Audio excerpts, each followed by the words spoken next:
আল্লাহর বান্দারা, হোসেন বলতেছে আপনার দুইজন মুরব্বী আমি জানি, আসল মুরব্বী হিসাবে কেবলমাত্র আমার নানাকেই শুধু আমি মানি। ওমর ফারুক বলে হোসেন তুমি কি বলবার চাও? হোসেন বলতেছে তাহলে একটু মনোযোগ দিয়ে শোনেন।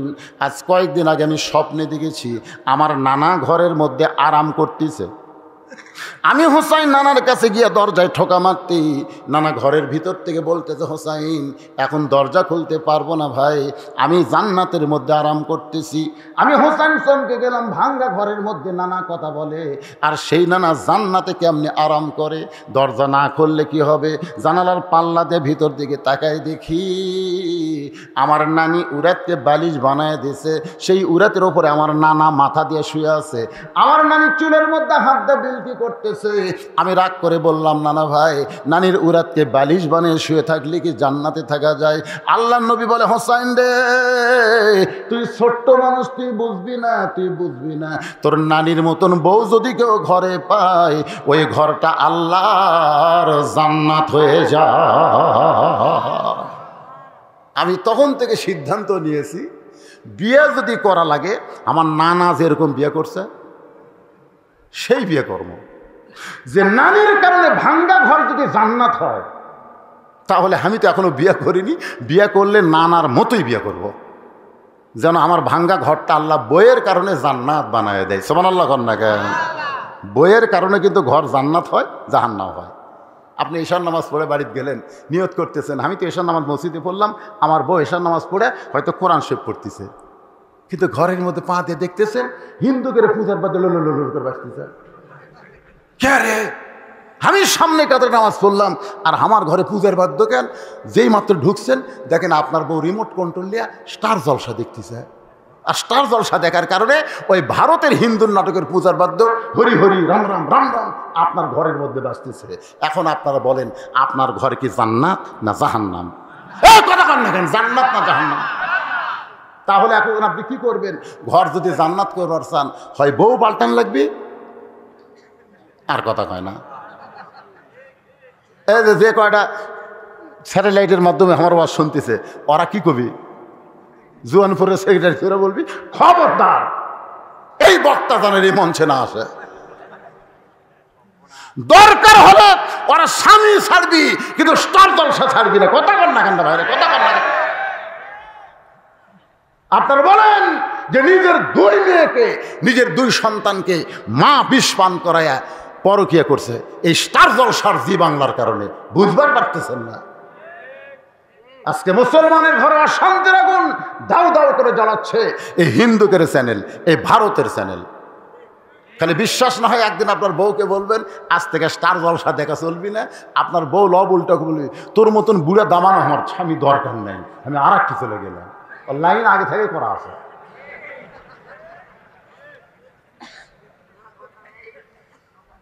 পিছনে যারা বসে আছেন আমার কথা কি বুঝতেছেন? হোসাইন বাবার কাছে গিয়ে বলে বাবা মেহেরবানি করে বলেন তো আমার মা আপনার কেমন বউ, আমার মা আপনার কেমন বউ? হতালির চোখ দিয়ে দর দর করে পানি পড়তেছে। সুবহানাল্লাহ। হোসেন বলে বাবা আপনি যেমন আমার মাকে বিয়ে করে আপনার ভাঙ্গা ঘরকে জান্নাত পাইছেন, শুধু জান্নাত পান নাই, আমার মা হলো খাতুনি জান্নাত। ও বাবা আমার নানা যেমন বিয়ে করছে আমার নানি, ভাঙ্গা ঘর আল্লাহ জান্নাত বানায় দিছে। ভাবিয়া করিও কাজ, করিয়া ভাবিও না। আমি এখনো বিয়ে করিনি বাবা, বিয়ে করার আগে দেখে শোনা বিবাহ করতে। ওমর ফারুক বলে হোসাইন আমি যে মেয়ের ঘটকালি করতেছি এই মেয়েটা অত্যন্ত ভালো বাবা, এই মেয়েটা অত্যন্ত ভালো।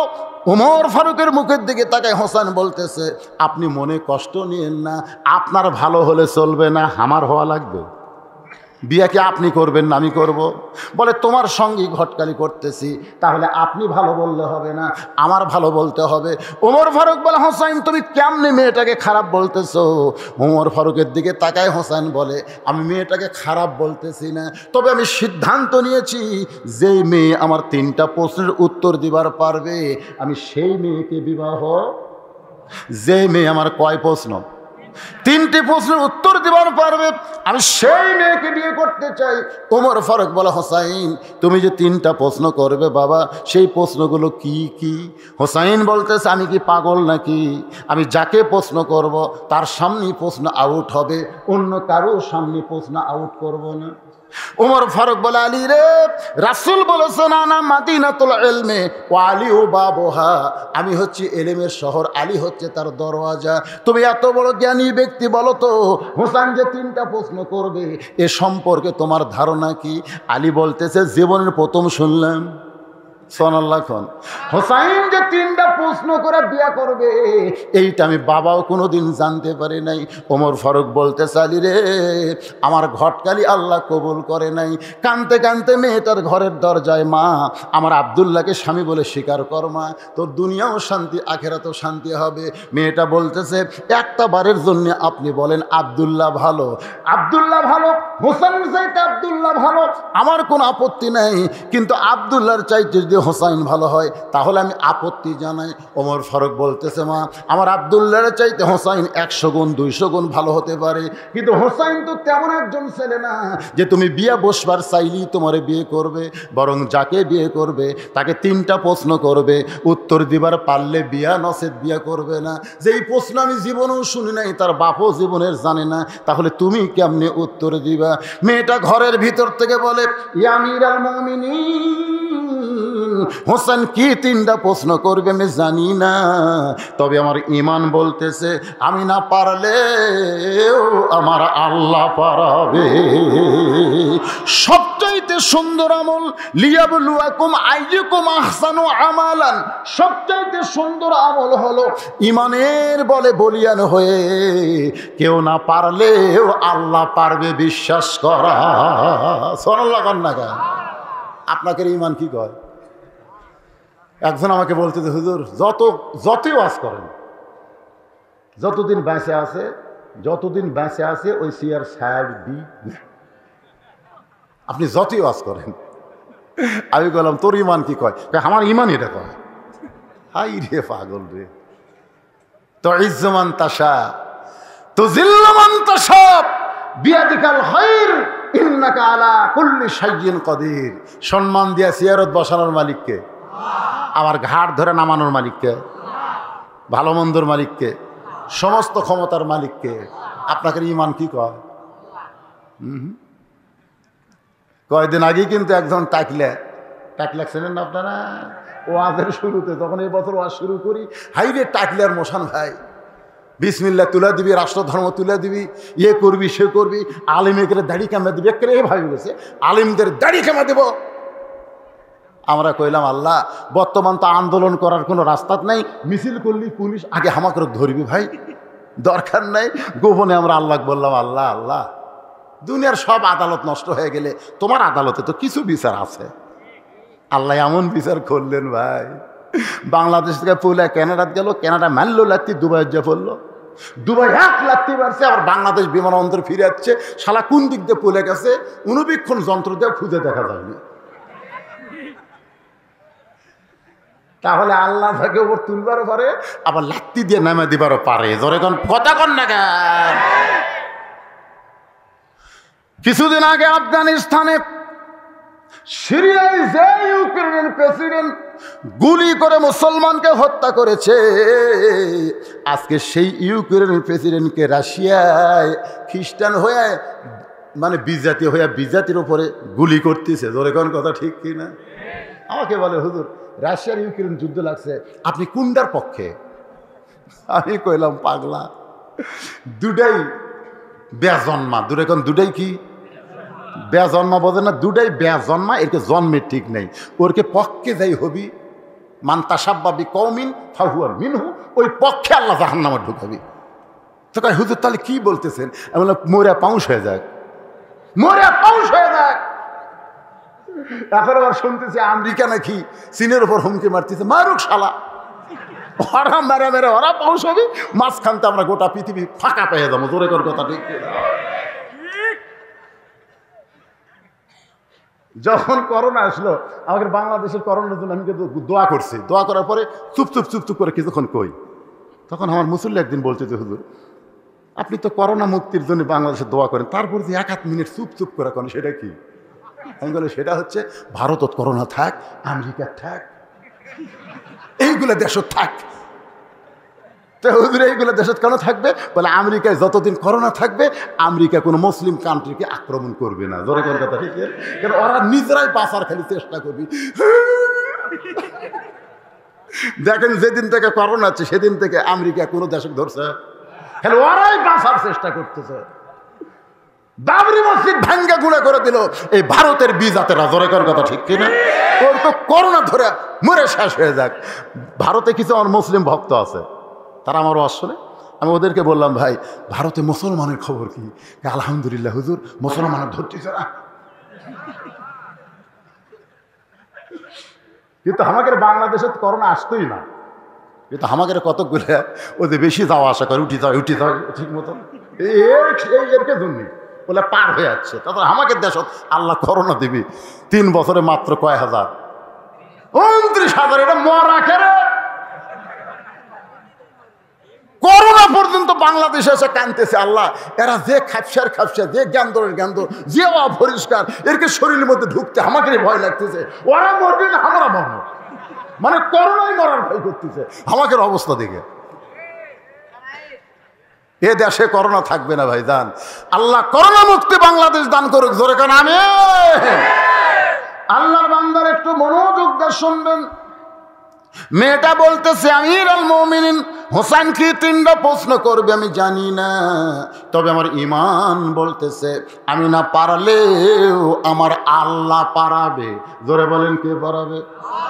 সঙ্গে সঙ্গে হযরত ওমর হযরত আলীর বাড়িতে এসে বলতেছে আলী রে তারিখ করতে চাই। হোসেন বলে কিসের তারিখ? ওমর ফারুক বলে বিয়ের তারিখ না, তুমি যে 3টা প্রশ্ন করবা মেয়েটা উত্তর দিবার পারবে কি পারবে না তার তারিখ। আলী চোখের পানি বের করে বলতেছে আমিরুল মুমিনিন, যেই প্রশ্ন জীবনে আপনি শোনেন নাই, যেই প্রশ্ন আমিও জানি না, সেই প্রশ্নের উত্তর মেয়েটা দিবার পারবে। এত বড় শক্তি আপনি কেমনে পাইলেন? ওমর ফারুক বলে আলী রে, ইমানের বলে বলিয়ান হয়ে যখন কেউ কথা বলে তখন সে একলা থাকে না, তার সঙ্গে আমার আল্লাহ থাকে। রে যুবকেরা একটু মনোযোগ দিয়ে কথাগুলো শোনো বাজান। ওমর ফারুক নির্দিষ্ট তারিখে ডান পাশে বসে গেছে, বাম পাশে হযরত আলী, আর মাঝখানে হোসাইন। সামনে একটা চাদর দেওয়া হয়েছে, ওই চাদরের ওই পারে 18 বছরের যৌবনা মেয়েকে বসানো হয়েছে। বসার সাইজটা খেয়াল করবেন। ডান পাশে যিনি বসেছেন তার নাম হলো হযরত ওমর। তার নাম কি? বাম পাশে যিনি বসেছেন নাম হলো হযরত আলী, আর মাঝখানে যে বসেছে যুবক হযরত হোসাইন, আর সামনে একটা চাদর দিয়া চাদরের ওই পারে 18 বছরের মেয়েটাকে বসানো হয়েছে। এই সামনে চাদর দেওয়ার কারণে হলো পর্দা, কারণ একজন 18 বছরের মেয়েকে একেবারে সরাসরি বসানো যাবে না, সামনে একটা পর্দা দেওয়া লাগবে। জোরে বলেন ঠিক কিনা? আজকে দেখবেন একটা মেয়েকে দেখবার গেছে ছেলে, তার বন্ধু বান্ধব, আগেই মেয়ের বাবা কয়ে দিতে ছেলের বাপ আমি যাওয়ার পারতেছি না ভাই, আমি যাওয়ার পারতেছি না, তবে আমার ছেলে কিন্তু বন্ধু বান্ধব নিয়ে যাচ্ছে, ভালো মতো দেখায়ও। একে ডাইরেক্ট অ্যাকশন, ডাইরেক্ট একে সামনে বসে থেকে এবার বন্ধুর কানত কয় কে রে কেমন,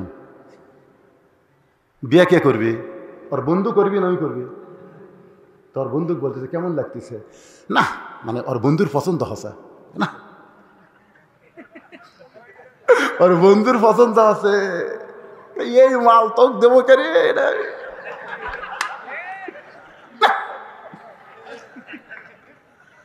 লাভ হলো না। এই মেয়ে কিন্তু দেখ একটা জিনিস খুব খারাপ ফেল করছে, মিশে একটু অসত্য কথা বলবে,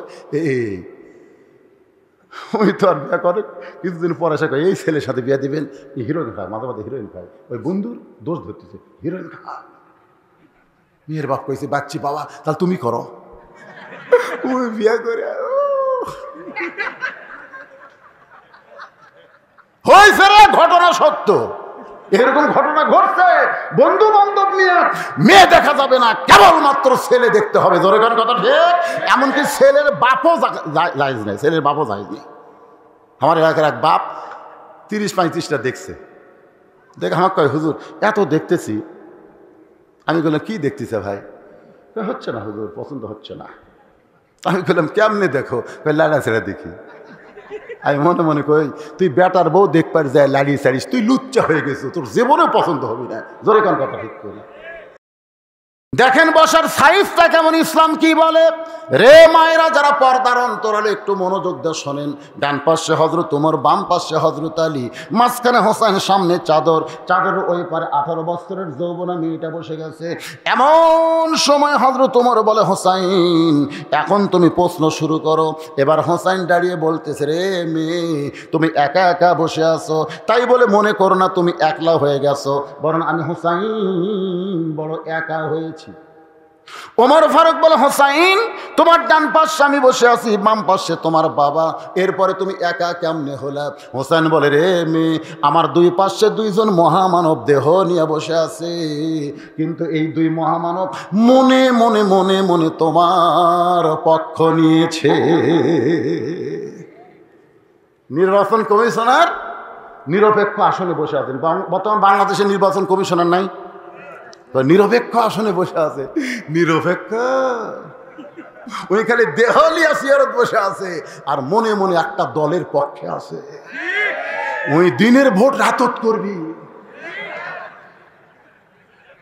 তারপরেও বলবি নির্বাচন সুষ্ঠু হয়ে গেছে, চাপাত খালি জুতের বাড়ি ধরে। হ্যাঁ, নিরপেক্ষ। আপনারা বলেন তো হযরত ওমর কার পক্ষে? এ কথা কন না কেন, কার পক্ষে? তারপরে হযরত আলী কার পক্ষে? বুঝতে পারতেছেন না? কিন্তু বসে আছে কোন পক্ষে? তার মানে বোঝা গেল শুধু দেহ নিয়ে বসে থাকলে হবে না, মনটাও সঙ্গে রাখা লাগবে। বাজান গো, হোসেন বলতেছে, রে মেয়ে আমার দুই পাশে দুইজন মহামানব বসে আছে, কিন্তু এই দুইটা মহামানব মনে মনে তোমার পক্ষ নিয়েছে। এরা কোনো সময় চাবে না আমি জিতি, বরং তুমি জিতো। জোরে কোন কথা ঠিক কিনা? সুবহানাল্লাহ খান। ওমর ফারুক কি চাচ্ছে মনে মনে কন? কারণ যাই ঘটকালি করতেছে তার ঘটকালি টিকা লাগবে না, এই জন্য মনে মনে চাচ্ছে আল্লাহ আল্লাহ মেয়েটা যেন পারে। আল্লাহ আলী ভাবতেছে এমন একটা বেটার বউ আমার দরকার, যাই 12 বছর ইমানের পরীক্ষা দিয়েছে, প্রত্যেকদিন সকালে 3টা বিকালে 3টা করে চাবুক মারছে, এরপরও যে মেয়েটা ইমান হারা হয় নাই, এমন একটা পুত্রবোধ আমার দরকার নাই। আল্লাহ আল্লাহ মেয়েটা যেন জিতে। আল্লাহ কিন্তু বেকায়দা বসিছে এই সাইডে। ওমর ফারুক বলে, হোসাইন এখন তুমি প্রশ্ন শুরু করে দাও। এবার হযরত হোসাইন রাদিয়াল্লাহু তাআলা প্রশ্ন শুরু করতেছেন। আপনারা একটু মনোযোগ দিবেন। 1 নম্বর প্রশ্ন হলো, রে মেয়ে আমার মাকে তুমি জানো? মারাত্মক কথা, কারণ মা এই যে ঘুরতেছে, ও যে দেখেন ওরা বসতেছে না।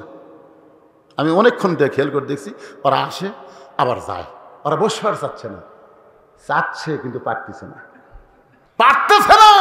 কেন? ওরা যখন মায়ের পেটে আসিল তখন মাও পেটত লিয়া গোটা পাড়া ঘুরিছে, ওই পেটের মধ্যে ঘুরনি ব্যারাম পাশে কোরআনের মাহফিলে বসবার পারবি না, কারণ ওর ভুঁড়ি খারাপ। জোরে কোন কি খারাপ? একজন খ্রিস্টান নেপোলিয়ন পর্যন্ত বলেছে ভালো একটা সন্তান চাইলে ভালো একটা মায়ের দরকার। আজ পর্যন্ত কেউ বলে নাই যে ভালো সন্তান চাইলে ভালো বাপের দরকার। ভালো বাপ দিয়া ভালো সন্তান হবে না, ভালো মাও হওয়া লাগবে। যেরকম কথা ঠিক না? তাহাজ্জুদের নামাজ পড়ে স্বামী সহবাস করতেছে, আবার গোসল করে নামাজ পড়ি ফজরের, ওই কি ভালো বাপ না? এ কথা কেন ভালো বাপ না? দোয়া দরুদ সব পড়ছে, পড়ে বাবা আনন্দে মাতিয়ে সাগরে ভাসাইয়া সেই যে চইলা যায় খবর লয় না, মাজন ধরিয়া উদরে বড়ি চুরি করে, আচার চুরি করে, দেওয়ার সাথে টাঙ্কি মারি, স্টার জলসাজি বাংলা দেখে। এই পেটের সন্তান স্টার জলসাজি বাংলা যখন মা দেখে, মায়ের দেহের মধ্যে যে হরকত হয়, ওই হরকতের পেটের মধ্যে বরকত হয়। আর মা পেটে বাচ্চা নিয়ে যখন নামাজ পড়ে, রুকুর থেকে যখন সেজদায় যায়, ওই বাচ্চা পেটের মধ্যে যখন হেঁকা বেঁকা হয়, ফেরেশতা কয় আল্লাহ তোমার বান্দি নামাজ পড়ে পেটের মধ্যে বাচ্চার কি কষ্ট হয় না? আল্লাহ বলে ফেরেশতা সাক্ষী থাক, যেই মা পেটে বাচ্চা নিয়ে নামাজ পড়লো, ওই মা শুধু নিজে নামাজ পড়লো না, পেটের বাচ্চাকেও নামাজি বানায়া দিল।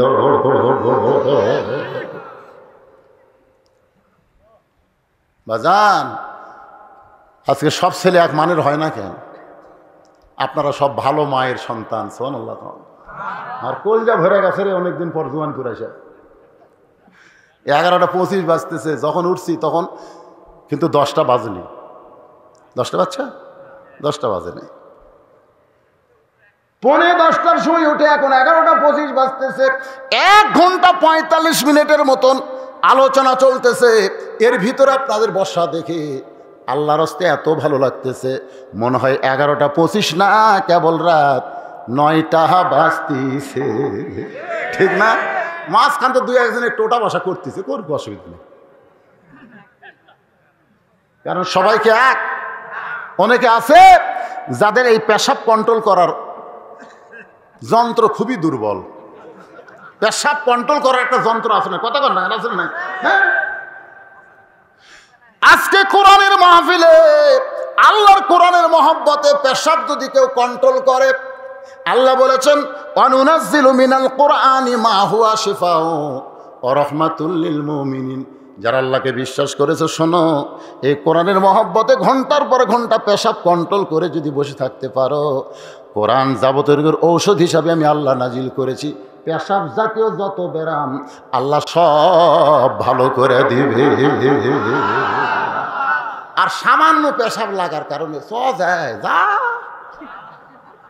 এই কোরআন যেমন সুপারিশ করবে, তেমন কোরআনের অভিশাপ আছে না নাই? জোরে কেন আছে না নাই? এমন অভিশাপ দিবে, পেশাব বন্ধ হবে না। রাত্রে বিছনায় ঘুমাতে গেলে পলিথিন তলে দিয়ে ঘুমান লাগবে।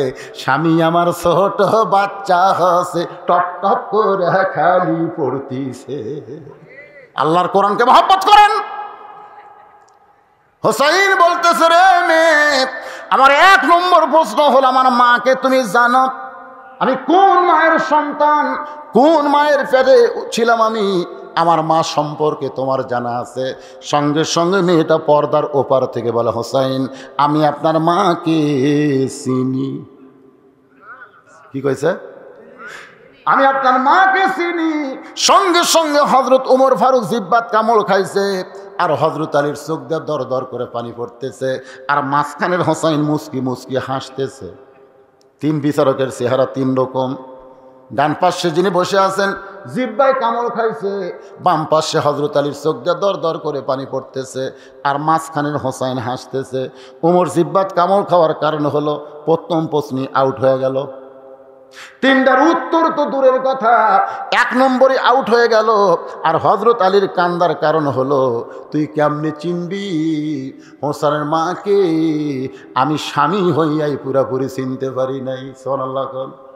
স্বামী হইয়া পুরাপুরি চিনতে পারি নাই। গভীর রাত্রে দুনিয়া থেকে বিদায় নিয়েছে, গভীর রাত্রে তাকে দাফন করা হয়েছে। গভীর রাত্রে হযরত আলী কান্দের বলে, আল্লাহ, আমার বিবি ফাতেমার প্রতি খুশি হয়ে গেছে, আল্লাহ ফাতেমার প্রতি তুমি খুশি হয়ে যাও। দোয়া করার পরে তাকায় দেখে এইমাত্র ফাতেমার কবর দিল, সেই কবর নাই। সামনে 4টা 5টা পুরাতন কবর দেখতে পাই। আলী খুঁজতেছে নতুন কবর, কিন্তু জান্নাতুল বাকিতে শুধু পুরাতন কবর। এইমাত্র নতুন কবর গেল কোথায়? নতুন কবর ফাতেমার কবর কোথায় রে? আমি আলী কেন খুঁজে পাই না? আল্লাহ ডাকতে বলে, আলী, আমার ফাতেমা পর্দানিশি। আমি আল্লাহ জোহরা ডিগ্রি দিয়া ফাতেমার কবরকে পর্দা করেছি।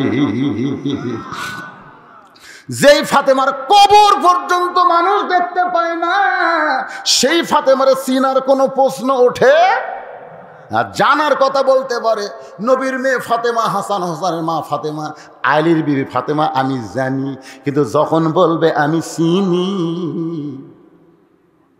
4-5 জন গল্প করতেছে, আমাদের পাড়ার সবচাইতে সুন্দরী বউ কার? 4-5 জন গল্প করতেছে, তখন একজন বলতেছে অমুকের বউ 1 নম্বর। আমি দেখছি ভাই সেই রকম। সাইডে তুই দেখিস নি রে, ওই যে অমুকের আব্দুর রহিমের বউ দেখছো, সেই রকম রে। একদিন হুন্ডার পাশে নিয়ে গেল, মনে হয় ডানা কাটা পড়ি রে। আরে এরকম গল্প হয় না? হাসেন কেন, গল্প করে না?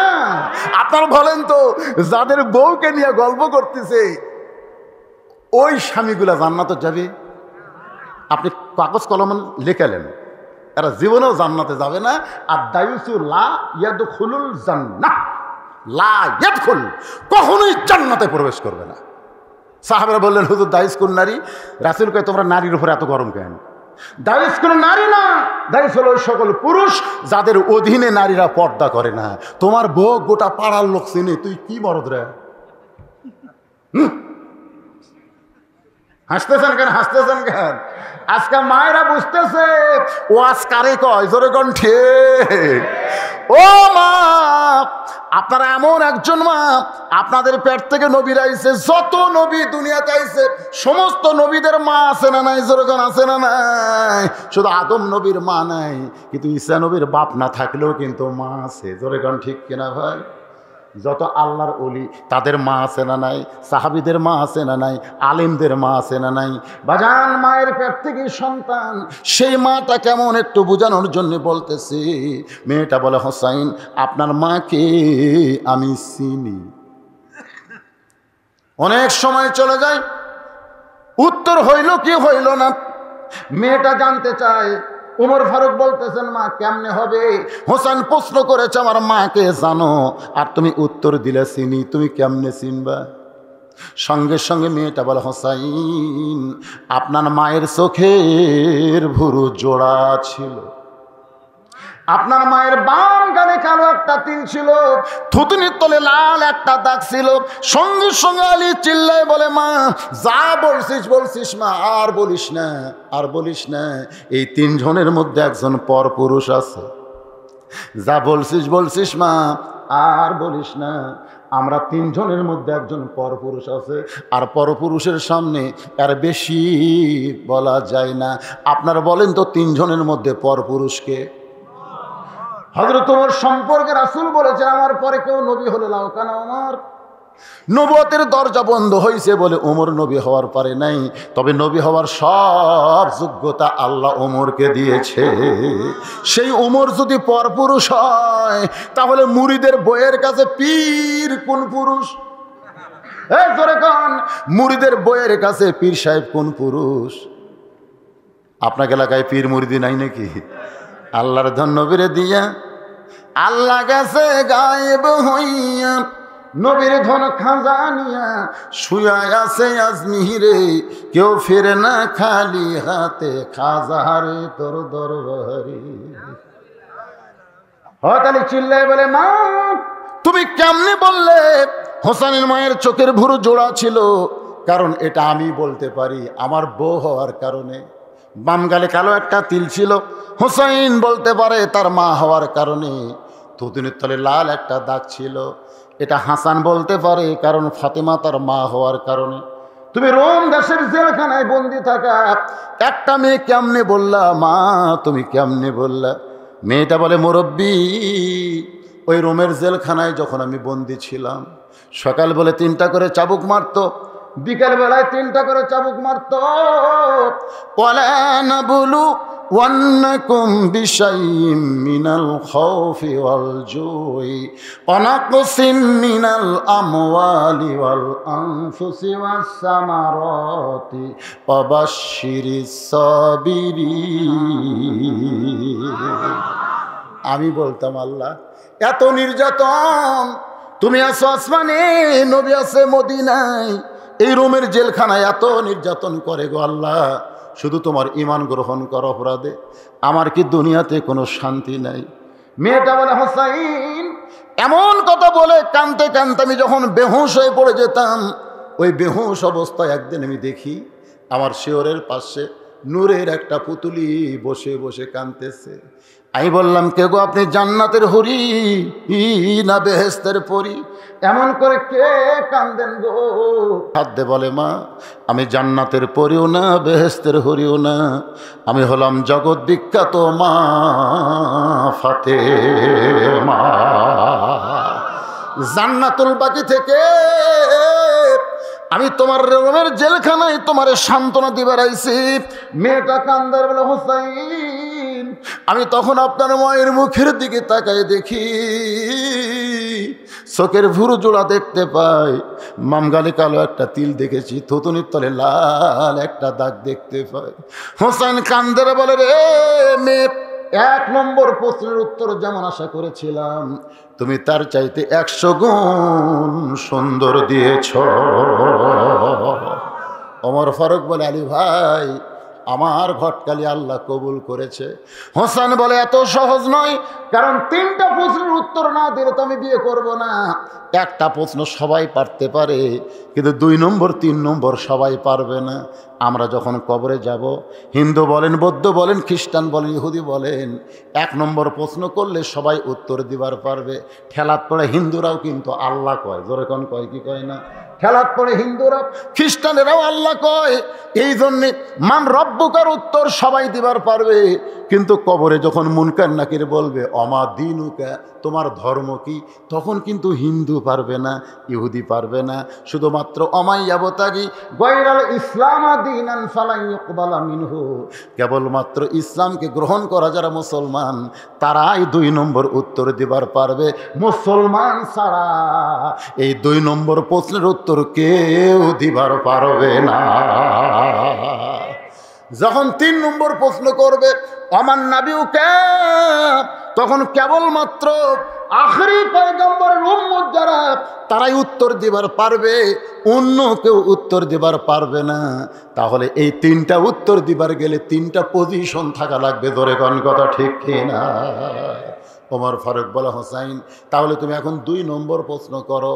এবার হোসেন বলে, রে মেয়ে, আমার 2 নম্বর প্রশ্ন হলো, 6 বছর বয়সে তুমি ঈমান কেমনে পাইলা? 6 বছর বয়সে ঈমান কেমনে পাইলা? তুমি রোমের জেলখানায় বন্দী ছিলা, তোমার দাদা খ্রিস্টান, তোমার বাবা খ্রিস্টান, রোম দেশের সকলেই খ্রিস্টান। ওই খ্রিস্টান দেশে 6 বছর বয়সে তুমি ঈমান কেমনে পাইলা? যে ঈমান গ্রহণ করার কারণে 12 বছর তোমাকে জেলখানায় বন্দি জীবন কাটাতে হইল, যে ঈমান ধরে রাখার কারণে সকালবেলা 3টা, বিকালবেলা 3টা করে চাবুক খেতে হলো। আমার প্রশ্ন হলো, তুমি 6 বছর বয়সে ঈমান কেমনে পাইলা? ওমর ফারুক থরথর করে কাঁপতেছে, কারণ যেই প্রশ্ন ওমরের করা দরকার ছিল, 2 পাহাড়ের মাঝখানে যখন দেখা হলো, যে প্রশ্ন ওমর করতে পারে নাই, সেই প্রশ্ন এখন হোসাইন করলো। মেয়েটা বলে, হোসাইন 6 বছর বয়সে ঈমান কেমনে পাইলাম যদি জানতে চান তাহলে শোনেন। আমি দুনিয়ার সাধারণ কোনো ঘরের মেয়ে না, আমি দুনিয়ার সাধারণ কোনো ঘরের মেয়ে না। আমার দাদা হলো রোম সম্রাট কাইসার। যেই বলেছে আমার দাদা রোম সম্রাট কাইসার, সঙ্গে সঙ্গে ওমর ফারুক চমকে উঠছে। তাহলে মেয়েটা সাধারণ ঘরের না, তার দাদা হলো রোম সম্রাট কাইসার। মেয়েটা বলে, হোসাইন 6 বছর বয়সে অন্দরমহলে মায়ের সঙ্গে, এমন সময় আমার দাদা অন্দরমহলে গিয়ে বললেন, নাতনি রে, আজকে রোমের রাজ দরবারে খেলা হবে, তুই কি খেলা দেখতে যাবি? ছোটো ছোটো বাচ্চারা খেলার কথা শুনলে আর দুনিয়ার কোনো কিছুর কথা খেয়াল থাকে না, তোর কোন কথা ঠিক কি না? ছোটো ছোটো বাচ্চা শুধু নয়, এখন যুবকেরাও, এখন এই যে ইয়ং জেনারেশন, কিশোর যুবক, এরাও কিন্তু খেলার মধ্যে মত্ত হয়ে গেছে। রাস্তার পাশে বসে পাবজি, ফ্রি ফায়ার খেলতেছে। ওই রাস্তা দিয়ে একটা কুত্তে যাচ্ছে, ধরে কোন কি যাচ্ছে, কুত্তা যাচ্ছে। কুত্তা যাওয়ার সময় খেয়াল করে দেখে ওই লড়েও না, চড়েও না, পৃথিবীর কোনো খেয়াল নাই। ওর গাঁত মাছি পড়ে তাও তাড়ায় না, কারণ এক হাতে মোবাইল ধরছে আর এক হাতে খালি মশা পড়তেছে, মশা খেতে না। কুত্তা কয়, কে রে, এটা কে রে? পিছনে এসে লাগ দেওয়ার সঙ্গে ওই লড়েও না, চড়েও না। কুত্তা মনে করছে গাছের গোড়া না হয় পাথর হবে, এই মনে করে ঠ্যাং আলোক করে পেশাব করে দিয়েছে। ফেসবুকে ওটা আবার দিছে, এটা আবার ফেসবুকে ছাড়া দিচ্ছে, আপনারা দেখেন না? যেই পেশাব করছে তখন তাকে দেখে কুত্তা যাচ্ছে।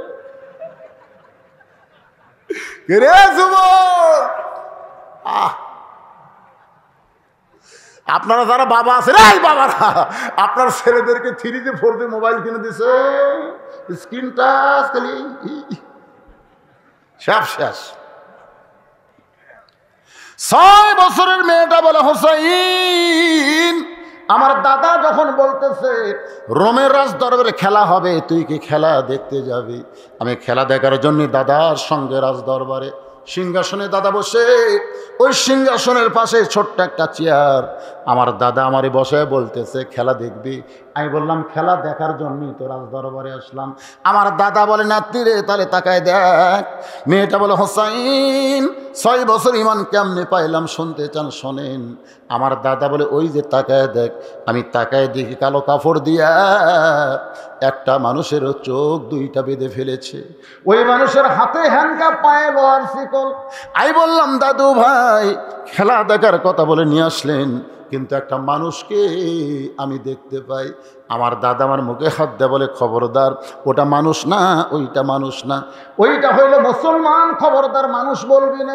মেয়েটা বলে হোসাইন খ্রিস্টান জগতের মানুষেরা মুসলমানকে কোনোদিন মানুষ মনে করে না, এই জন্য আমার দাদা বলতেছে ওটা মুসলমান, ওইটা মানুষ না, ওইটা জঙ্গি, ওইটা জিএমবি। এই যে মাঝে মধ্যে জঙ্গি জিএমবি ধরা পড়লো না, আমার মেজো মেয়ে আমাকে বলতে চাবু এই জঙ্গিরা কোন জঙ্গল থাকে, মানে বোঝেনি। প্রতিদিন যে কয় জঙ্গি ধরা পড়লো, আর কি সুন্দরবন থাকে না, কোথায় থাকে। তা আমি আমার মেয়েকে বললাম মা যেদিন তোমার বাবা ধরা পড়বে না সেই দিন এরকম বলবে বদরুশিদ নামে একটা জঙ্গি ধরা পড়ছে। যেই বলছি ভাই আমার মেয়ে হাউমাউ করে কান্না শুরু করছে। আমি বললাম মা কান্দো কেন? বলে বাবা আমি এতদিন মনে করতাম জঙ্গি মানে জঙ্গল থেকে বের হয়, কিন্তু এখন বুঝলাম কোরআনের যারা হক কথা কয় তাদেরকে বাতিল জঙ্গি জিএমবি বানায়। এরা মুসলমান নয় রে, এরা জঙ্গি, এরা জিএমবি।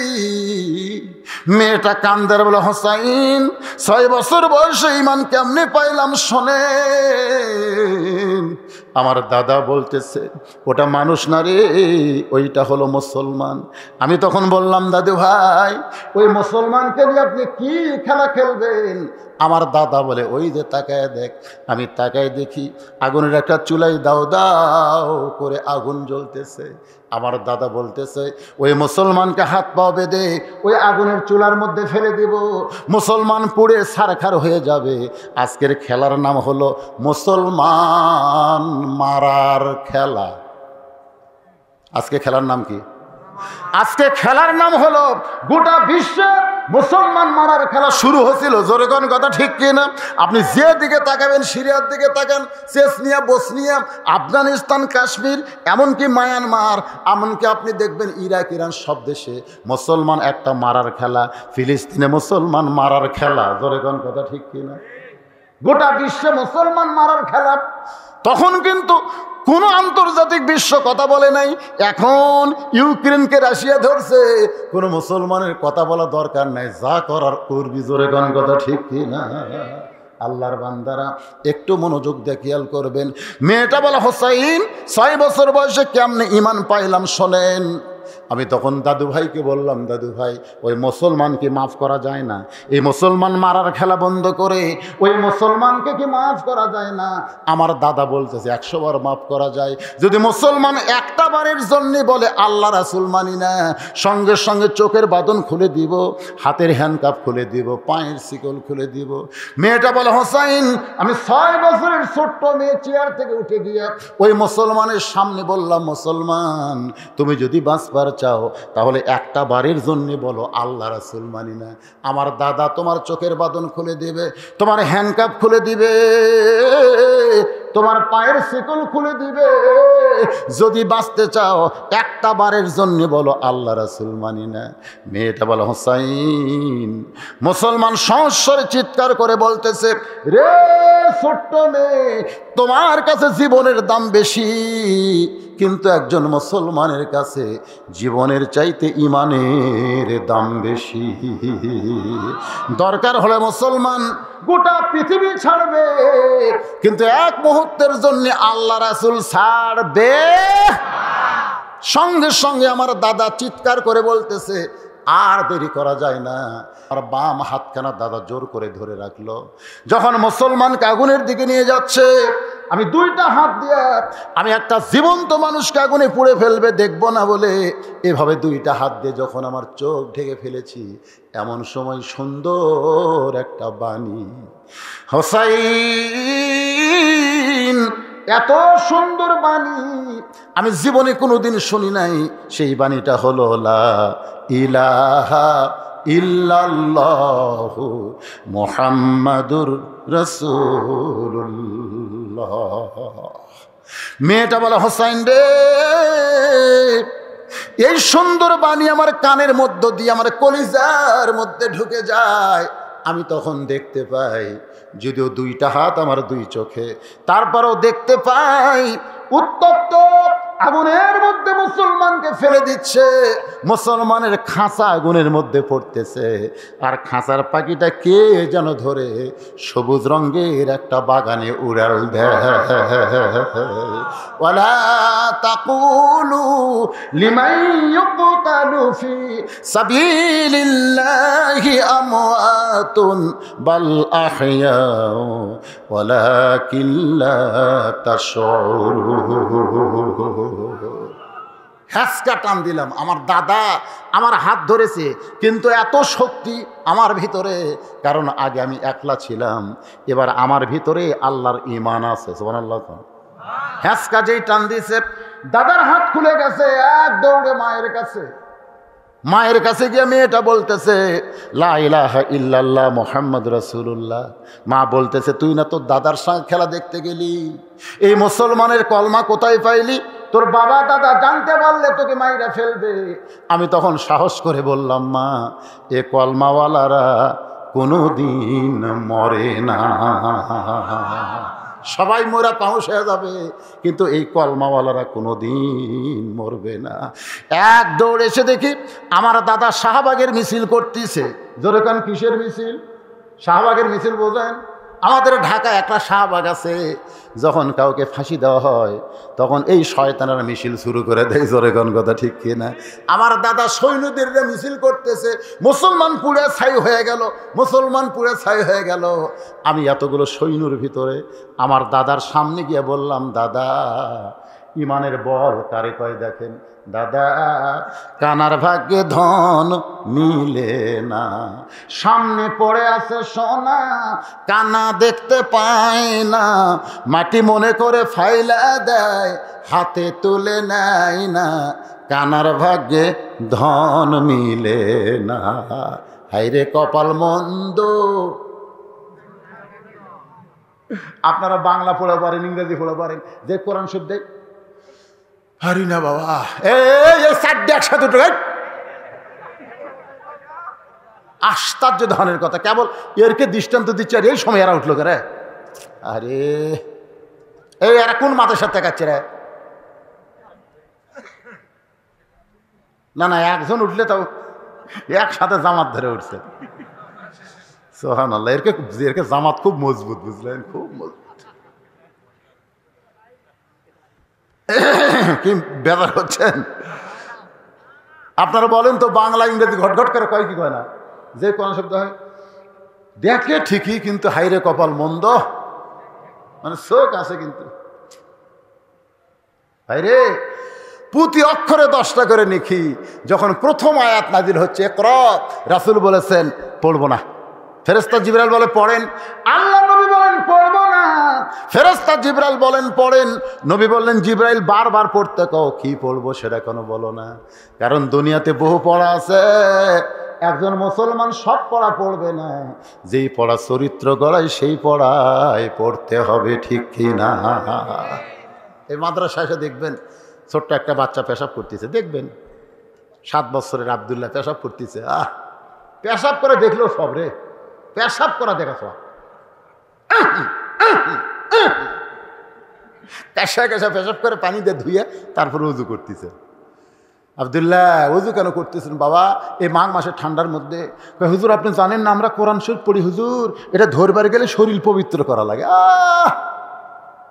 কলজা শান্তি রে। ওই আব্দুল্লাহর বয়সে একটা ছেলে প্রাইমারিতে পড়ে, ওই পেশাব দিয়ে 40 লিখছে, পেশাব দিয়ে 40 লিখছে, এটা জানটি ধরে। পেশাবের ফোর্স আছে তো, আগে 4 লিখছে, 4 লেখা সৈন্য দিচ্ছে, মারছে দৌড়। আমি দৌড়ে গিয়ে ধরে বললাম, এটা কি করলি, কি করলি? পেশাব তো 40 লিখলি কেন? চাষা আজকে পেশাব কম থেকে 40 লিখছি, যেদিন বেশি হবি না 100 লাখ না। আমি বললাম কোন ক্লাসে পড়িস? ক্লাস 2 পড়ি। তো কেমনে পেশাব করা লাগে তোর স্যার শিখাইনি? কীভাবে পেশাব করা লাগে তোর সার শিখাই নাই। তখন চাষা কি দেখুন প্রাইমারি পেশাবখানা যাই দেখি আমার সারই খাড়া হয়ে পেশাব করে, চাষা আমার সারই খাড়া হয়ে করে, ওর সারই খাড়া হয়ে মারে। কারণ সার জানে ওর যে শিক্ষা দেওয়া হচ্ছে একদম বাগডম ঘোড়াডম সাজা ঢাক বললো ঝাঁঝর বাজা পেশাব কি পায়খানা করতে করতে পড়া যাবে, পড়া যাবি না। আর আলিফ বা তাসা এটা কি, এটা পেশা পবিত্র না হয়ে এটা ধরা যাবে না। হাইরে কপাল মন্দ, চোখ থাকিতে অন্ধ। আজকে এই কোরআনের মাহফিলে বসে আল্লাহর কোরআনকে ভালোবাসেন এরকম কোন কোন আল্লাহর বান্দা আছে? আল্লাহকে একটু হাত তুলে দেখেন। লিল্লাহে তাকবীর, হাত নামান। এই কোরআনের জন্য ডাক আসতে পারে, কোরআনের জন্য রাস্তায় বের হওয়া লাগতে পারে, কোরআনের জমিন বাংলাদেশ আবার প্রতিষ্ঠা করা লাগতে পারে। জোরে কোন কথা ঠিক না? রাজি আছেন? আইরে জান দিতে হবে, মাল দিতে হবে। আজকে সব শুনলেন যে প্রাইমারি হাই স্কুল মাদ্রাসা সব জায়গায় সরকার টাকা দেয়, আর এই মাদ্রাসা দেয় না কেন? এটা আপনাকে জন্যে আল্লাহ বরাদ্দ রাখছে। তোরা যতদিন থাকবি এই মাদ্রাসা ততদিন টিকবি। এক ছেলে সন্তানের আকিকা দিতে হবে। এক ছেলের জন্য কয়টা পশু? একটা ছেলে সন্তানের জন্য একটা ছাগল দেবেন। ওটা আমরা বেশি বলি, একটা দিলে হবে, একটা দিলে হবে। ছেলে দুটা মেয়ে একটা, এটা একটু বানানো জিনিস, একটা হলি ছেলে মেয়ে। এখানে আমরা মনে করি আর রেজাল কাউমুন আলা নিসা এই আয়তের দিকে খেয়াল করে ছেলে দুইটা দিয়ে পারলে আপনারা যদি পারেন 10টা দেন, অসুবিধা কি? একটা দিলে আদায় হবে, একটা দিলে আকিকা আদায় হবে। কেউ যদি শুকরিয়া স্বরূপ দুটো দেয় অসুবিধা নেই। প্রজেক্টরের কথা বলছে। আসসালামু আলাইকুম। অত্র মাহফিলের মহিলাদের প্যান্ডেলে যে পর্দা লাগানো হয়েছে শরীয়তে ইহার হুকুম কি তাহা জানতে চাই। মেয়েরা পুরুষকে দেখা জায়েজ আছে, কিন্তু মরদ মানুষ মেয়ে মানুষ দেখা জায়েজ নেই। আপনারা কি বুঝতেছেন? মেয়েরা পুরুষ দেখা জায়েজ আছে, কিন্তু পুরুষ মানুষ মেয়ে মানুষ দেখা জায়েজ নেই। কারণ কি বলেন তো? যদি মেয়েদের পুরুষ দেখা জায়েজ না থাকতো তাহলে আমাকেও বোরকা পরা লাগতো। যেরকম কথা ঠিক না?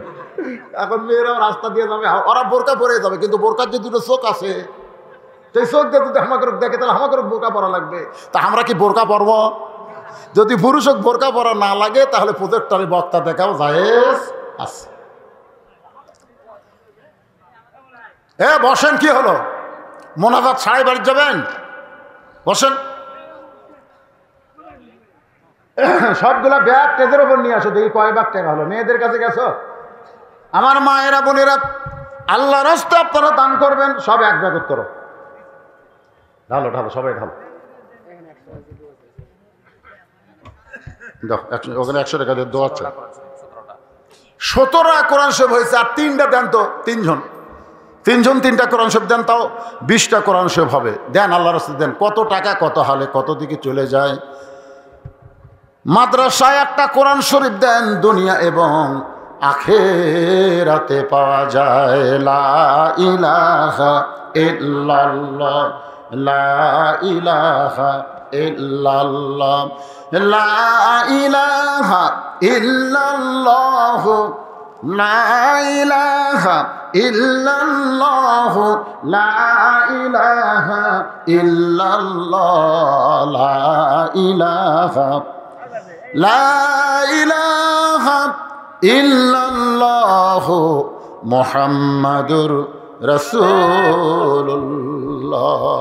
মেয়েটা বলা হোসাইন 6 বছর বয়সে এইভাবেই ঈমান নামক মহামূল্যবান নিয়ামত আল্লাহ আমাকে দান করেছে। সঙ্গে সঙ্গে হোসেন বলে, রে মেয়ে, আমি 2 নম্বর প্রশ্নের উত্তর যেমন আশা করেছিলাম তার চাইতে আল্লাহ অস্তামি 1000 গুণ সুন্দর উত্তর দিয়েছ। জোরে কর না সুবহানাল্লাহ। আমি 2 নম্বর প্রশ্নে যেমন আশা করেছিলাম তার চাইতে 1000 গুণ তুমি সুন্দর। ওমর ফারুক বলে, হোসাইন তাহলে আল্লাহ আমার ঘটকালি কবুল করেছে। হোসেন বলে, এত সহজ না, 3টা প্রশ্নের উত্তর দিলে করব বিয়া, নসেত আমি বিবাহ করব। 2টার উত্তর দেওয়া হলো, একটা থাক। তো না করলে তো কোরআন শব্দ লাগবে 3টা হয়ে গেছে। কোন তালে দিলে রে? মাশাআল্লাহ। নামাজের সময় নিয়ত উচ্চারণ করতে হয় কিনা? নিয়ত পড়া আর নিয়ত করা, আপনারা বলেন তো নামাজের নিয়ত করার কথা আছে না পড়ার কথা আছে? হ্যাঁ, নিয়ত করা। তো নিয়ত করা কোনোদিন উচ্চারণ করা লাগে না। হ্যাঁ, আমার এক বড় ভাই, একসঙ্গে আমরা দুইজন আসরের নামাজ ধরবো একসাথে। তা আমি যাই, প্রথম রাকাত পেলাম, মানে 4 রাকাতের প্রথম রাকাতই পেলাম, কিন্তু আমার বড় ভাই যা প্রথম রাকাত মিস করলো। একসাথে ঢুকে আমি 4 রাকাতই পেলাম, ওর 3 রাকাত হলো। নামাজ শেষ করার পরে বললাম, কে ভাই একই সাথে ঢুকলাম, আমি 4 রাকাত তুই 3 রাকাত কেন? বলে এই যে নয়তো নুসালিল্লাহ তাআলা বারাকাতু সালাত, এই বলতে বলতে ইমাম রুকুত গেছে, বাড়ি রুকুত থেকে সেজদাত গেল, হ্যাঁ 1 রাকাত পেলামই না। তাই আমি কইলাম, তোমাকে নিয়ত পড়ার কথা কে কইছে? বলে তাহলে কি করব? বলে যখন আসর ওযু করেছো তখনই তোমার নিয়ত হয়ে গেছে। নিয়ত মানে ইচ্ছা করা। যেরকম নিয়ত মানে কি করা? নিয়ত মানে ইচ্ছা করা। যখন মসজিদের মধ্যে ঢুকেছো তখন তোমার নিয়ত হয়ে গেছে। যখন কাতারবদ্ধ হয়েছে তখন নিয়ত হয়ে গেছে। আবার নতুন করে নয়তো বলা লাগবে না, আল্লাহু আকবার বলে নিয়ত করে সিজদা রুকু করা লাগবে। জোরে কোন কথা ঠিক কি না? এই এর উচ্চারণ করার দরকার নাই, মনে মনে সংকল্প করার নামই হলো নিয়াত। আল্লাহর বান্দার একটু খেয়াল করেন। ওমর ফারুক বলে, হোসাইন এখন 3 নম্বর প্রশ্ন করো। হোসাইন বলতেছে, রে মেয়ে আমার 3 নম্বর প্রশ্ন হলো। বলবো?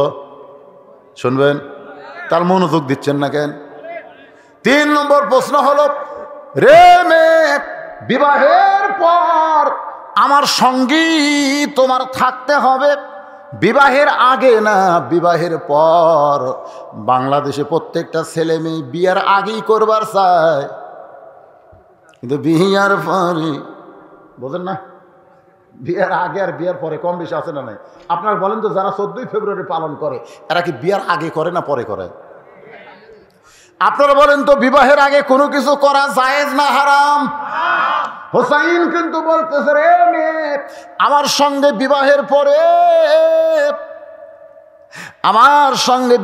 পরে তোমার যে সম্পর্ক হবে আমার সঙ্গী থাকতে হবে।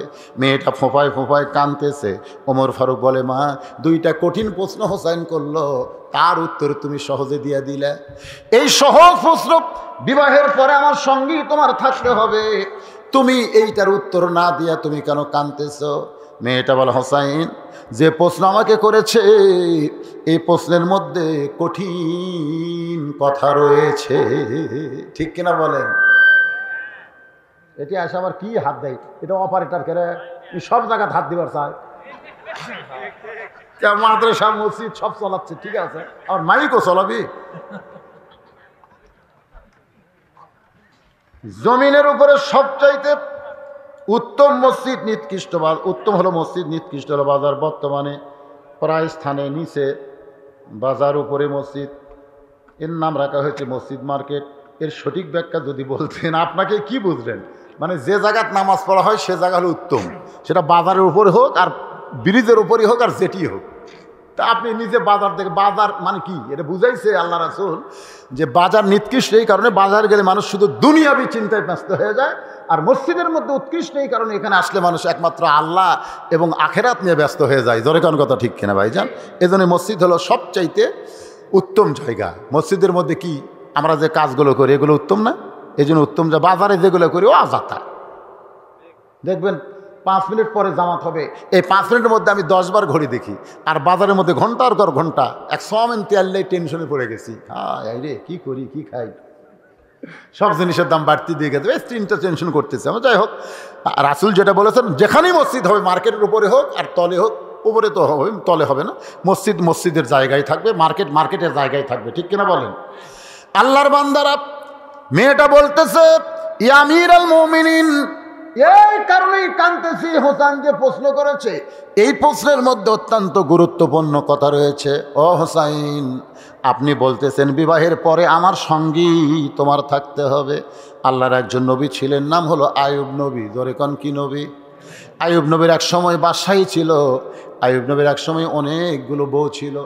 আইয়ুব নবীর ঘর বাড়ি সব কিছুই ছিল, কিন্তু আইয়ুব নবী যখন অসুস্থ হয়ে গেল আইয়ুব নবী যখন কঠিন অসুস্থ হলো, এমনকি দেহের দুর্গন্ধ যখন শুরু হলো, তখন কিন্তু তার বাড়িঘর থেকে বের করে লোকালয় থেকে একবার জঙ্গলের মধ্যে তাকে রেখে আসলো। যতগুলো বিবি ছিল সব বিবি আইয়ুব নবীকে ছেড়ে চলে গেল, সন্তান সন্ততি সবাই দূরে গেল, শুধু একটা মাত্র বিবি আইয়ুব নবীর সঙ্গ ত্যাগ করে নাই। সেই বিবির নাম হলো রহিমা হোসাইন। রহিমা যেমন আইয়ুব নবীর সুখের দিনেও ছিল, দুঃখের দিনেও ছিল, আমিও তেমন আপনার দুঃখের দিনেও থাকব, সুখের দিনেও থাকব, সব সময় আপনার সঙ্গে থাকতে চাই, এমনকি জান্নাতেও আপনার সঙ্গে থাকতে চাই। হুসাইন বলতেছে আমার কোনো আপত্তি নেই। ওই মেয়েটার সঙ্গে হুসাইনরা দিলার বিয়ে হলো। মেয়েটার নাম হলো শাহের বানু। ওই কারবালার প্রান্তরে আলী আসগরকে যখন হত্যা করা হয়, হুসাইন এসে বলল, রে বিবি, তোমার কলিজার টুকরা আলী আসগরকে হত্যা করেছে, তুমি ইচ্ছা করলে তাবু ছেড়ে তুমি চলে যাবার পারো, এরপরে কিন্তু আমার ওপর অ্যাটাক করবে, আক্রমণে তুমিও নিহত হতে পারো। বউটা কান্দের বলে, স্বামী গো, বিয়ের সময় আপনি তৃতীয় প্রশ্ন করেছিলেন, বিয়ের পরে আমার সঙ্গী তোমার থাকতে হবে। আজকে কারবালার প্রান্তরে কঠিন সময়, আমি আপনাকে ছাড়বো না, সব সময় আপনার সঙ্গে থাকতে চাই। যখন দেহ রেখে মাথা নিয়ে চলে গেল, ওই দেহের উপরে ঘোড়া ছুটানো হলো। তখন হোসেনা দেহের কাছে বসে তার বিবি বললেন, স্বামী গো, তোমার দেহে হাত দিয়ে স্পর্শ করে বলতেছি, বিয়ের আগে তোমার সঙ্গে যেমন ছিলাম, বিয়ের পরে তোমার সঙ্গে যেমন ছিলাম, আল্লাহ যেন যুবকদের জান্নাতের সর্দার যখন বানাই দিবে, তখন এই অধমকে আপনার সঙ্গে রাখবে। লিয়াবলুয়াকুম আইয়ুকুম আহসানু আমালান ওয়া হুয়াল আজিজুল গফুর। মৃত্যু আর হায়াতকে আল্লাহ সৃষ্টি করেছেন পরীক্ষা করার জন্যে। সেই পরীক্ষার সাবজেক্ট হলো সুন্দর আমল। আজকে শুরু থেকে এ পর্যন্ত আমি যতগুলো আমলের কথা বলেছি, সে আমলগুলো কি সুন্দর না খারাপ? জোরে কান, কি আমল? এই সুন্দর সুন্দর আমল করার তৌফিক আল্লাহ যেন আমাদের সবাইকে দান করে। আজকে আলোচনার পরে ঘুমাইয়া যাব, ঘুমের পরে ফজরের জামাত, এই সুন্দর আমলটাও যেন আল্লাহ আমাদের জন্য কবুল করে। সকলে বলে আল্লাহুম্মা আমিন। আস্তাগফিরুল্লাহ রাব্বি মিন কুল্লি যামবি ওয়া আতুবু ইলাইহি। লা হাওলা। কেউ উঠবেন না, কেউ উঠবেন না। এই যে অধৈর্য, এটা হলো খারাপ আমল। ইন্নাল্লাহা মা'আস সাবিরিন, ধৈর্য ধরা হলো সুন্দর আমল। তোমার পাগল বান্দা বান্দিরা আরামের বাড়ি, আরামের ঘুমকে বাদ দিয়া কোরআন হাদিসের মহব্বত কলিজার মধ্যে নিয়া এই জান্নাতের বাগানে বসে বসে কোরআন হাদিসের আলোচনা শোনার শেষে আমি গুনাহগারের সঙ্গে রহমতের দরজায় ফকির হয়ে দোকানা হাত তুলেছি। মেহেরবানি করে আজকের মাহফিল আমাদের সকলের হেদায়েতের জন্য, নাজাতের জন্য, জান্নাতের জন্য কবুল করো। এই মাহফিলের শুরু থেকে শেষ পর্যন্ত যত আলোচনা হয়েছে আল্লাহ, এর মধ্যে যদি ত্রুটি হয়, ভুল হয়, মাফ করে দাও। এর জাহাদিয়া মঞ্জুর করো। সোনার মদিনায় নবী পাকের রওজা মুবারকে আল্লাহ তুমি কবুল করো। তামাম আম্বিয়ায়ে কেরাম, আসহাবে কেরাম, তাবিনী কেরাম, তাবা তাবিনী কেরাম, তামাম পৃথিবীর মাটির নিচে যত মুমিন মুমিনাত আছে আল্লাহ সকলের আর ওয়াফরে হাদিয়া কবুল করো। মাবুদ, আমরা যারা হাত তুলেছি, আমাদের ভিতরে জনম দুঃখনী মা যাদের কবরে চলে গেছে, আল্লাহ মেহেরবানি করে মায়ের কবরকে জান্নাতের টুকরা কবুল করো। বাবার বাড়িঘর সবই আছে, আমি সহ আমরা যারা বাবা হারে এতিম হয়ে গেছি, আল্লাহ মেহেরবানি করে বাবার কবর জান্নাতের টুকরা বানাও। আল্লাহ জুয়ানপুর মাদ্রাসাকে কবুল করো, জুয়ানপুর হাফেজি মাদ্রাসাকে কবুল করো। এই মাদ্রাসার জায়গা জমি দিয়া যারা কবরবাসী হয়েছে আল্লাহ মাদ্রাসা উসিলায় তাদের কবরকে জান্নাতের টুকরা বানিয়ে দাও। আল্লাহ মাদ্রাসার 5 জন তালবে ইলম কোরআন হাফেজ হলো, যাদের মাথায় পাগড়ি পরানো হলো, হক্কানে হাফেজ আলেম কবুল করো। মাদ্রাসার ওস্তাদ, মাদ্রাসার প্রিন্সিপাল, মাস্টার ভাইস প্রিন্সিপাল, মাদ্রাসার ম্যানেজিং কমিটির সভাপতি, সেক্রেটারি, কেশিয়ার, মাদ্রাসার হিতাকাঙ্ক্ষী আজকে যারা মাদ্রাসায় মহব্বত করে কিছু দান করেছে আল্লাহ সকলকেই তুমি মাফ করো। আল্লাহ আমার মা বোনেরা পর্দার অন্তরালে বসে বসে ওয়াজ শুনেছে। আল্লাহ আবিদা সালিহা পদ্মানজি কবুল করে মা ফাতেমার চরিত্র দান করো। আল্লাহ আমি সহ আমরা যারা অসুস্থ অবস্থায় আছি আল্লাহ আমাদের সকলকে সুস্থ করে দাও। আল্লাহ আল্লাহ মেহেরবানি আমাদের সবাইকে মাফ করে দাও। আমি গুনাহগার বলে দোয়া ফিরাই দিও না আল্লাহ। এতগুলো মানুষের মধ্যে যার দুই হাত পছন্দ হয় সেই দুই হাতের উসিলায় আল্লাহ আজকের মাহফিলকে তুমি কবুল করো। আল্লাহ আল্লাহ এই মাদ্রাসাকে কবুল করো, কিয়ামত পর্যন্ত কবুল করো। আল্লাহ এই মাদ্রাসার সেক্রেটারি সাহেব, মাদ্রাসার সহসভাপতি সাহেব অত্যন্ত আমার ভক্ত মহব্বতের একজন মানুষ। আল্লাহ দীর্ঘদিন ধরে মাদ্রাসার দেখাশোনা করতেছে। আল্লাহ তার জন্য আমরা দোয়া করি। শুনলাম তার প্যারালাইসিস হয়েছিল, স্ট্রোক করেছিল। আল্লাহ তুমি তাকে সুস্থ করেছো মাদ্রাসার খাতির, আরও তুমি হায়াতে তাইয়্যিবা দান করে দাও। আল্লাহ আল্লাহ মেহেরবানি করে আমাদের সকলকে মাফ করে দাও। যেদিন আমাদের মৃত্যু হবে দিনটা যেন জুমার দিন হয়, মাসটা যেন রমজান মাস হয়। ইমানের সাথে ইজ্জতের সাথে এই দুনিয়া থেকে বিদায় নেওয়ার কালে আমাদের জবানে জারি করে দিও লা ইলাহা ইল্লাল্লাহু মুহাম্মাদুর রাসূলুল্লাহ।